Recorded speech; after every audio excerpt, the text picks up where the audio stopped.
ஈரானுக்கு சொந்தமான 3000 கொள்கலன்கள் கண்டெய்னர்ஸ் பாகிஸ்தானில் தேங்கியிருப்பதாக சொல்லப்படுகிறது. அந்த கண்டெய்னர்களுக்குள்ள என்ன இருக்குன்னு சொல்லி தங்களுக்கு தெரியாது என்று சொல்லி பாகிஸ்தான் அதிகாரிகள் மறுத்திருக்கின்றார்கள். எனவே அது குறித்து கிடைக்கப்பட்ட தகவல்களை இந்த காணொலியில் பார்க்க இருக்கின்றோம். சுவிட்சர்லாந்து மிக விரைவில் ஈரானினுடைய தலைநகர் தெஹ்ரானில் தன்னுடைய தூதுவரகத்தை திறக்க இருப்பதாக இன்னும் ஒரு தகவல் ஒன்று வெளியாகி இருக்கிறது. இந்த செய்திகள் உட்பட மேலும் பல முக்கியமான சர்வதேச செய்திகளும் அத்துடன் இலங்கை செய்திகளிலும் பல முக்கியமான செய்திகள் இருக்கின்றன. குறிப்பாக கசப்பதேரர் இருக்கார் தானே, அவருக்கு எதிராக சாவச்சேரி நீதிமன்றத்தில் ஒரு வழக்கொண்டு போடப்பட்டிருக்கிறது. அது குறித்தும் பார்க்கலாம். தமிழடியான் சொந்தங்கள் அனைவருக்கும் வணக்கம். வாருங்கள் காணொளிக்குள் போகலாம். ஈரானுக்கு சொந்தமான 3000 கண்டெய்னர்ஸ் 3000 கொள்கலன்கள் திறக்கப்படாத கொள்கலன்கள், உள்ளே என்ன இருக்குது என்று சொல்லி தெரியாத கொள்கலன்கள் இப்பொழுது பாகிஸ்தானினுடைய மிகப்பெரிய துறைமுகமாகிய கராச்சி துறைமுகத்தில் தேங்கியிருப்பதாக தகவல்கள் வெளியாகி இருக்கின்றன. இந்த கண்டெய்னர்ஸுக்குள்ள என்ன பொருட்கள் இருக்கின்றன என்று சொல்லி பாகிஸ்தான் அதிகாரிகளுக்கு தெரியவில்லை என்று சொல்லி அவர்கள் சொல்லியிருக்கின்றார்கள். எனவே அது பலத்த சந்தேகத்தை உருவாக்கி இருக்கிறது.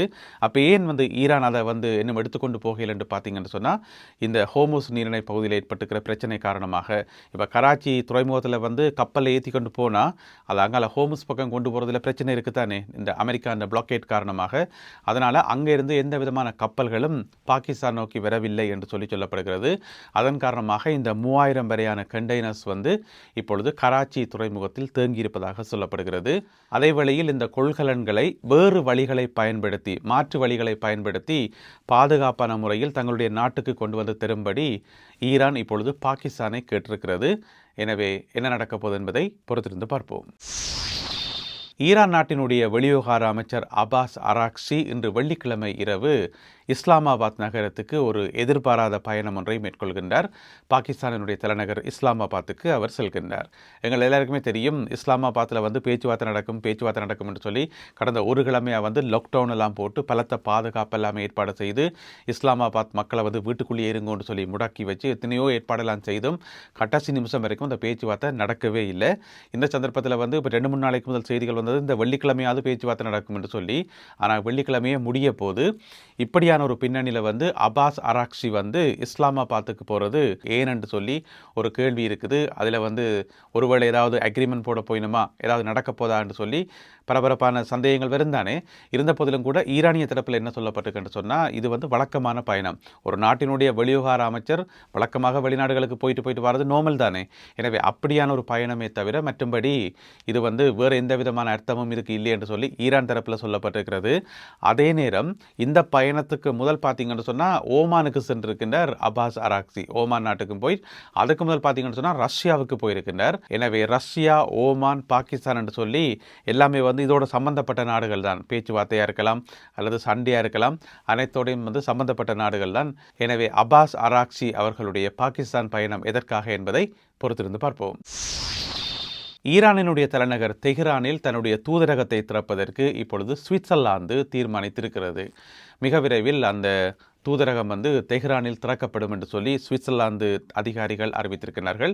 இதற்காக ஏற்கனவே ஒரு சிறிய குழுவினர், எம்பசியில் இருக்கக்கூடிய எல்லாரும் போகையில் ஒரு சின்ன டீம் ஒன்று இப்போ தெஹ்ரானுக்கு போயிருக்கான். போய் அங்கே நிலைமைகள் எல்லாத்தையும் ஆய்வு செய்து கள நிலவரங்கள் எல்லாம் பார்த்துட்டு மிக விரைவில் அந்த எம்பசியை திறக்கிறேன் என்று சொல்லி, உங்களுக்கு தெரியும், மார்ச் மாதம் 11ஆம் தேதி எம்பசி மூடப்பட்டிருந்தது. ஒரே நாளில் பார்த்தீங்கன்னு சொன்னால் நிறைய நாடுகளினுடைய எம்பசிகள் மூடப்பட்டது தெஹ்ரானில் ஏன்னா கடுமையான குண்டு வீச்சு நடந்ததை அடுத்து. அப்போ மார்ச் மாதம் 11ஆம் தேதி மூடப்பட்ட சுவிட்சர்லாந்தினுடைய தூதரகம் இப்பொழுது மிக விரைவில் இந்த வாரம் அளவிலேயே திறக்கப்படும் என்று சொல்லி எதிர்பார்க்கப்படுகிறது. அதே நேரம் ஐரோப்பிய நாடுகளில் முதலாக தூதரகத்தை திறந்த நாடு ஸ்பெயின். ஏற்கனவே திறந்துட்டது. ஏப்ரல் மாதம் 13ஆம் தேதி, இந்த மாதம் 13ஆம் தேதி ஸ்பெயின் தன்னுடைய தூதரகத்தை தெஹ்ரானில் திறந்திருக்கிறது. இனி படிப்படியாக ஏனைய நாடுகளும் ஈரானை நோக்கி சென்று தங்களுடைய தூதரகங்களை தெஹ்ரானில் திறப்பார்கள் என எதிர்வு கூறப்பட்டுள்ளது. கசப்பதேரர் நீங்கள் யாருமே மறந்திருக்க மாட்டீங்கன்னு நினைக்கிறேன். அவருக்கு எதிராக சாவச்சேரி நீதவான் நீதிமன்றத்தில் இன்றைக்கு ஒரு வழக்கொண்டு போடப்பட்டிருக்கிறது. அதாவது என்ன வழக்குன்னு சொன்னால், நீதிமன்ற அவமதிப்பு வழக்கு. சாவச்சேரி நீதவான் நீதிமன்றத்தையே அவர் அவமதிச்சிருக்கிறார் கசப்பதேரர். என்ன கேஸ்ன்னு கேட்டிங்கன்னு சொன்னால், இப்போ கொஞ்ச நாளைக்கு முதல் நீங்கள் கேள்விப்பட்டிருப்பீங்கள், நாவற்கூலியில் ஒரு விகாரை இருக்குது தானே, அந்த விகாரையில் தண்ணி குடிநீர் எடுக்க போன ஒரு சிறுமியை அங்கே இருந்த ஒரு பிக்கு தவறான முறையில் நடந்து கொள்ள முயற்சி செய்து பிறகு ஊர் மக்கள் எல்லாம் கூடி பெரிய பிரச்சனையாகி பிறகு அவர் வந்து நீதிமன்றத்தில் முற்படுத்தப்பட்டிருந்தவர். அந்த பிக்கு பிறகு பிணையில் விடுவிக்கப்பட்டிருந்தவர். அது வந்து செய்யத்தானே வேணும், பிறகு கம்ப்ளைண்ட் கொடுக்கத்தானே வேணும், பிறகு நீதிமன்றத்தில் நடவடிக்கை எடுக்கத்தானே வேணும். அந்த மாதிரி வேலை பார்த்தா அது வந்து கசப்ப தேரருக்கு வந்து பிடிக்கல.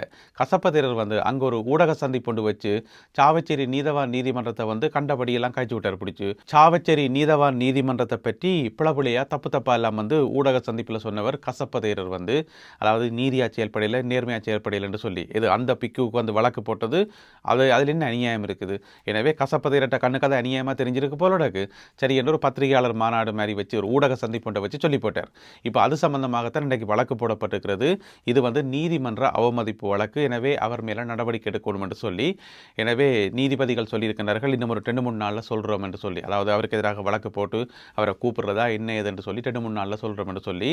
எங்கள் எல்லாருக்குமே தெரியும் கசப்ப தேரர் வந்து திருகோணமலையில் ஒரு புத்தர் சிலையை வைக்க வலிக்கட்டு பிறகு அதில் அடாத்தா கொண்டு வந்து வச்சு அதை தட்டி கேட்க போன போலீஸ்காரருக்கு வந்து கன்னத்தை பொத்தி அடித்து பிறகு கைது செய்யப்பட்டு 1 மாதத்துக்கு கிட்ட ஜெயிலுக்குள்ள இருந்து இந்த பிணை கிடைக்கும் என்று சொல்லி கொடுக்கவே இல்லை. கடைசி வரைக்கும் திருகோணமலை நீதிமன்றம் கொடுக்கவே இல்லை.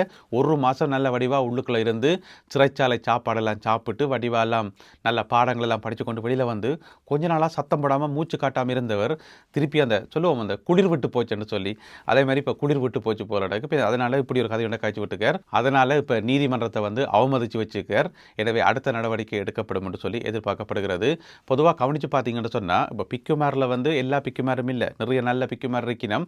ஆனால் அந்த 1-2 அடாவடித்தனம் செய்கிற பிக்குமார் இருக்கிறது தானே இந்த மாதிரி ஆக்கள். இவர் ஞானசார தேரர் இவைக்கு வந்து இலங்கையில் இருக்கக்கூடிய நீதிமன்றங்களை பிடிக்காது. பார்த்தீங்கன்னு சொன்னால் எப்போ பார்த்தாலும் அந்த அடாவடித்தனம் செய்கிறது நீதிமன்றத்துக்கு எதிராகத்தான். ஞானசார தேரர் எல்லாம் நீதிமன்றத்துக்குள்ளே பூந்து அங்கே நடவடிக்கையெல்லாம் குழப்பி அடித்து அந்த பழைய வரலாறு எல்லாம் உங்களுக்கு தெரியும்.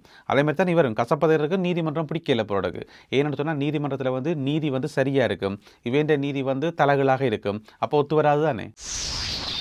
முன்னாள் ஜனாதிபதி ரணில் விக்ரமசிங்க அவர்களுடைய மனைவியார் மைத்ரி விக்ரமசிங்க அவர்களிடம் இன்று குற்றப்புலனாய்வு பிரிவினர் இன்று காலை விசாரணை ஒன்றை நடத்தியிருக்கிறார்கள். ஒரு வாக்குமூலம் ஒன்றை பெற்றிருக்கிறார்கள். இது அவருடைய இல்லத்தில் நடந்ததாக சொல்லப்படுகிறது. உங்களுக்கு தெரியும் ஏற்கனவே குற்றப்புலனாய்வு பிரிவு இந்த வருஷம் பிப்ரவரி மாதம் 18ஆம் தேதி ஒரு கடிதம் ஒன்றை அனுப்பியிருந்தவர்கள் விசாரணைக்கு வர சொல்லி. அதுக்கு வந்து பிப்ரவரி மாதம் 20ஆம் தேதி விசாரணைக்கு வாங்கன்னு சொல்லி கடிதம் அனுப்பியிருந்தார்கள். அதுக்கு வந்து மைத்ரி தரப்பில் வந்து கடிதம் ஒன்று போடப்பட்டது. இல்லை உடல்நிலை சரியில்லை, அதனால் வந்து சிஐடி ஆஃபீஸுக்கு வந்து என்னால் வர முடியாது, ஆனால் சிஐடி அதிகாரிகள் வந்து வீட்டில் வந்து விசாரிக்கிறேன்னா ஓகே என்ற மாதிரி ஒரு கடிதம் ஒன்று அனுப்பப்பட்டிருந்தது. அது பிப்ரவரி மாதம் 18ஆம் தேதி நடந்தது. அதுக்கு பிறகு விசாரணைகள் ஒன்று நடந்த மாதிரி தெரியல, வாக்குமூலங்கள் எடுத்த மாதிரி தெரியல. அது அப்படியே கைவிடப்பட்டு பிறகு இன்றைக்குத்தான் ஏப்ரல் மாதம் 24ஆம் தேதி அவர் வாக்குமூலம் கொடுத்திருக்கிறார்.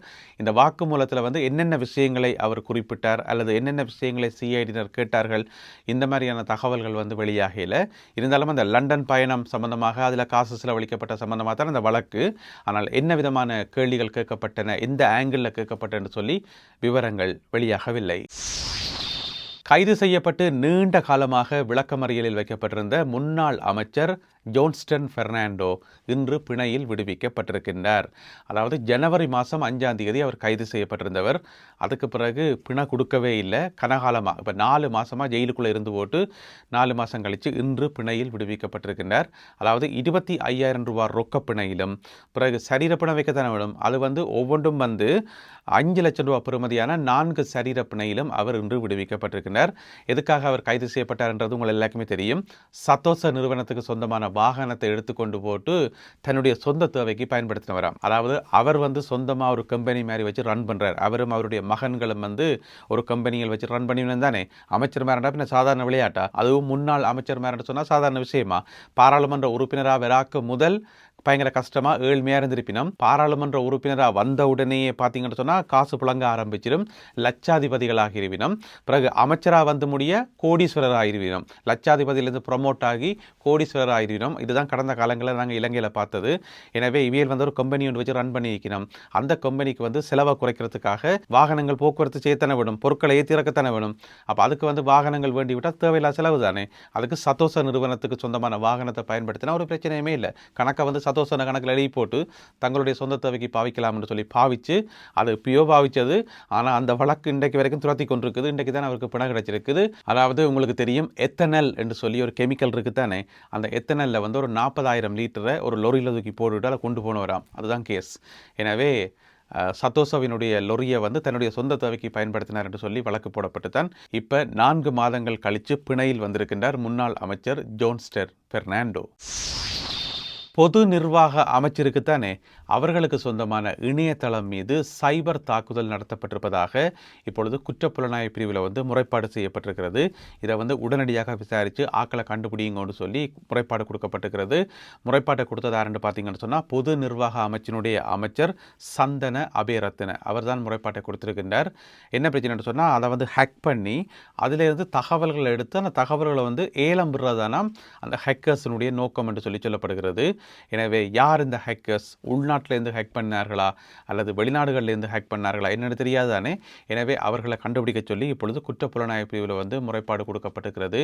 உங்களுக்கு தெரியும் இன்னும் ஒரு கேஸ் ஒன்று போய்கொண்டிருக்குது. என்னென்னு சொன்னால் திரைச்சேரியிலிருந்து வெளிநாட்டுக்கு கொடுக்க வேண்டிய காசில் வந்து 25 லட்சம் அமெரிக்க டாலர்ஸ், கொஞ்சம் நெஞ்சம் இல்லை 25 லட்சம் அமெரிக்க டாலர்ஸை வந்து வெளிநாடுகளிலிருந்து செயல்படுற ஹேக்கர்ஸ் குழு ஒன்று ஊடுருவி எடுத்திருக்குது. எனவே அது சம்பந்தப்பட்ட விசாரணைகளும் வந்து மிக துரிதமாக நடத்தப்படுவதாக சொல்லப்படுகிறது. இதற்கு வந்து நிறைய வெளிநாடுகள் தங்களுடைய ஒத்துழைப்புகளை வழங்கியிருப்பதாகவும் மிக விரைவில் குற்றவாளிகள் அடையாளம் காணப்படுவார்கள் என்று சொல்லியும் அரசாங்க தரப்பில் அறிவிக்கப்பட்டிருக்கிறது. அந்த பிரச்சனை ஒரு பக்கம் போய்கொண்டிருக்கத்தக்கனையாக இங்கால பொது நிர்வாக அமைச்சினுடைய வெப்சைட்டை வந்து ஹேக் பண்ணிக்கிறது அடுத்த ஒரு பிரச்சனையாக பார்க்கப்படுகிறது. இது சாதாரண விஷயம்தான், இது உலகம் முழுக்க நடக்கிறது தான். இருந்தாலும் அடுத்தடுத்து இலங்கையில் நடக்கிறது சந்தேகங்களை உருவாக்கி இருக்கிறது. குற்றப்புலனாய்வு பிரிவினர் விசாரணைகளை ஆரம்பித்துள்ளார்கள். நல்லது அன்பான உறவுகளை, இத்துடன் இன்றைய செய்திகளும் தகவல்களும் நிறைவு பெறுகின்றன. மீண்டும் ஒரு காணொளியில் உங்களை சந்திக்கின்றேன். அதுவரை நன்றி, வணக்கம்.